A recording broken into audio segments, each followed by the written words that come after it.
네, 안녕하세요. 부동산 전문 김용범 세무사입니다. 다주택자분들, 지금까지 주택 양도할 때 양도세 중과 안 돼가지고 그나마 다행이셨죠. 원래 윤석열 정부 때에는 대통령으로 취임을 하자마자 이 다주택자 양도세 중과 유예를 1년씩 계속 연장해줬잖아요. 근데 그러다가 어떻게 됐다? 임기 중간에 쫓겨나고 이재명 정권이 급하게 들어섰죠. 정권이 바뀌면서 마지막 다주택자 양도세 중과 유예는 26년 5월 9일을 마지막으로 끝나게 될 것이 확실해졌습니다. 이제 다주택자 양도세 폭탄 돌리기는 끝났다. 내년이죠. 26년 5월부터는 세금 폭탄으로 인한 곡소리가 이곳저곳에서 무조건 터지기 시작할 겁니다. 게다가 또 얼마 전에 조정대상 지역도 확대가 또 됐죠. 그리고 앞으로도 계속 확대될 추세인 것 같아요. 이렇게 조정대상 지역 확대, 다주택자 중과 부활, 주택 두 채 이상 갖고 계신 분들에게는 그야말로 세금 재앙이 될 겁니다. 시간이 얼마 남지 않은 지금 내년 5월부터 확실시되는 다주택자 양도세 중과 관련해서 설명드리고요. 우리는 이러한 시한폭탄을 어떻게 대응해야 되는지 영상을 준비했습니다. 우선은 현재 세법을 간단하게 설명을 드리면 2주택자 이상 다주택자가 매각하려고 하는 부동산이 조정대상 지역인 경우에는 26년 5월 9일까지는 한시적으로 다주택자 중과를 적용받지 않습니다. 이 경우 적용되는 양도세율은 기본세율이고요. 장기부의 특별공제도 최대 30%까지 적용됩니다. 그런데 이재명 정권이 들어오면서 이 한시적 유예 규정은 내년도 5월 9일을 마지막으로 끝나게 됩니다. 미래를 어떻게 예측하느냐? 저는 100% 확신합니다.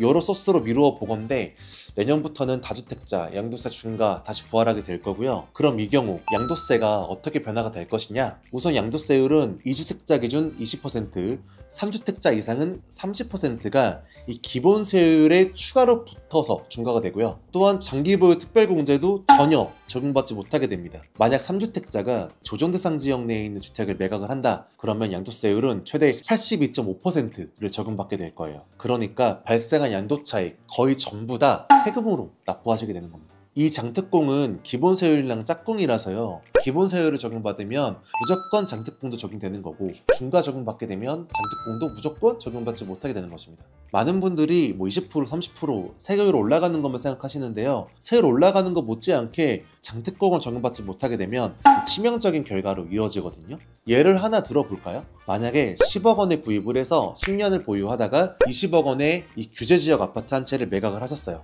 만약에 내년 5월 9일 전까지 매각하신 경우에는요, 양도세는 2억 8천만 원 정도 발생하시고요. 그런데 딱 하루 차이로 5월 10일 이후에 매각을 했다? 양도세 얼마큼 나오실 것 같으세요? 7억 5천만 원 발생하게 됩니다. 세금 차이만 거의 5억 원에 육박을 하죠. 10억 원의 이익을 얻었는데 세금으로만 7억 5천만 원을 내게 되는 것입니다. 요즘에 수도권 주요 지역 자고 일어나면 신고가 갱신하죠. 내가 몇 년 동안 몸테크하고 고생을 해가지고 주택을 취득을 했고요. 그리고 운이 되게 좋게 요즘 부동산 상승기를 잘 타가지고 좋은 기회로 상당한 매각 차익을 눈앞에 두고 있어요. 그럼 뭐예요? 앞서 말씀드린 것처럼 세금으로만 7, 80% 뜯기는 거 한순간이고요. 이거 곧 닥칠 현실입니다. 사람은 되게 망각의 동물이라고 이미 4년 전, 5년 전 문재인 정권 때에는 이렇게 몇 년 동안이나 적용해 왔고요. 이번에 다시 또 부활하는 겁니다. 주택 양도차익의 7, 80%를 세금으로 뜯긴다? 생각만 해도 아찔하죠. 아마 문재인 정권 때 이미 경험하신 분들은 PTSD가 다시 느껴지실 텐데요. 절대 포기하지 마시고요. 이럴 때일수록 사전 대비가 어느 때보다 중요한 점입니다. 자, 그러면 어떻게 하면 양도세 중과를 피할 수가 있을까? 우선 첫 번째로 이 매도 계약 당시에 조정대상 지역이 아니었으면 잔금 때 조정대상 지역으로 전환된다고 하더라도 중과가 적용되지 않습니다. 만약에 현재는 규제지역으로 묶여있지 않은데 조만간 규제지역으로 전환이 예상되는 지역이라면 이 매도 계약 일정을 앞당기는 게 하나의 옵션이 될 수 있겠죠. 근데 문제는 뭐죠? 조정대상 지역이 이미 상당 부분 확대가 됐다는 거. 이 부분은 어찌 보면 운에 의존해야 되는 문제이기 때문에 이 첫 번째 대안은 현실성이 크지 않을 수 있습니다.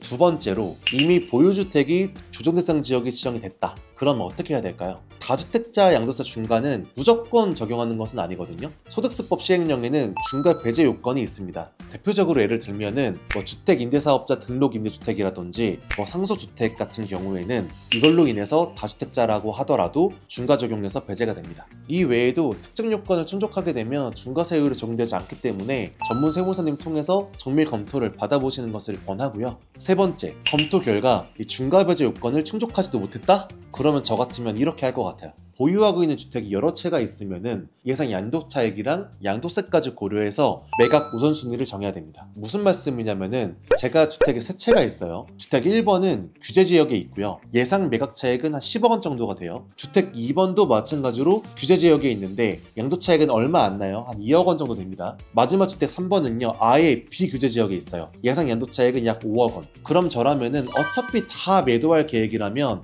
절세 혜택을 맥스로 땡길 수 있는 전략을 구사할 것 같거든요. 매각 우선순위를 정할 때 주택 3번을 가장 먼저 매각을 할 거고요. 그 다음에 주택 2번을 매각할 거고 마지막으로 양도차익이 가장 높을 것으로 예상되는 주택 1번을 마지막에 팔 거예요. 이렇게 우선순위를 설정하게 되면 똑같이 3채를 모두 매각해도 아무 생각 없이 주택 그냥 1번, 2번, 3번 순서대로 매각했을 때 발생한 양도세에 비해서 약 6억 원이 넘는 절세 혜택을 얻을 수 있게 되는 거거든요. 자, 이제 마지막 방법입니다. 위에 설명한 방법이 다 안 됐어요. 다주택자 중과 배제 요건도 충족이 안 돼. 매각 우선순위를 잡고 싶어도 주택이 쉽게 매각도 어려워. 이런 경우에는 가장 메인이 되는, 그러니까 양도차익이 제일 높은 주택을 매각하기 전에 다른 주택들을 이번 기회를 활용해서 자녀에게 증여하거나 여러 가지 절세 기법을 통해 소거시키는 방법도 중요한 전략입니다. 제가 다주택자 절세 전략 컨설팅을 조금 많이 하고 있는 편이라서 댓글 남겨주시거나 상담 문의 주시면은 여러 가지 전략을 함께 준비해 볼 수 있을 것 같습니다.